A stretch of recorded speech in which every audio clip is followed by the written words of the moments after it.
आज गांव के ही बस अड्डे पर बहुत भीड़ थी। मनोज एक आर्मी जवान एक छोटे से पहाड़ी गांव की आन बान और शान था, जो आज छुट्टी आ रहा था अपने गांव वापस।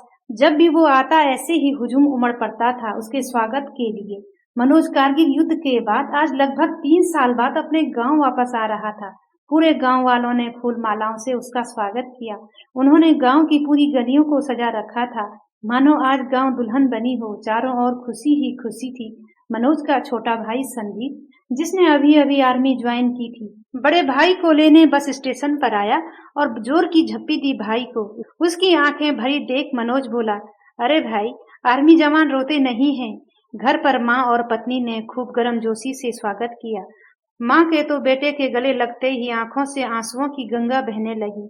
बेटा बोला, अरे माँ, अब तो आ गया हूँ, अब क्यों रो रही हो? माँ बोली, बेटा बहने दे, खुशी के आंसू हैं, किस्मत वालों को ही नसीब होते हैं। न जाने कितनी ऐसी माएं होंगी जो कारगिल युद्ध के बाद अपने आंसुओं को पूरी उम्र न रोक पाएंगी। फिर मनोज अपनी पत्नी से मिला, जिसके ठहरे हुए आंसू आज बह निकले थे, मानो शिकायत कर रहे हो, बड़ी देर लगा दी हुजूर आते आते। मनोज 2 महीने की छुट्टी पे आया था। घर में आजकल हर रोज होली दिवाली होती थी, रोज नए पकवान बनते थे। हर रोज घर में मनोज से मिलने वालों का मेला सा लगा रहता था। कैसे महीने बीत गए पता ही न चला। छुट्टी पूरी होते ही मनोज वापस लौट गया अपनी भारत माँ की रक्षा को। इस बार उसकी पोस्टिंग कश्मीर में हुई। बॉर्डर पर लगातार गोलीबारी हो रही थी। देश में, मनोज के गांव में और घर में तनाव का माहौल था। और फिर एक दिन दुश्मन की एक गोली का शिकार मनोज भी बन गया था।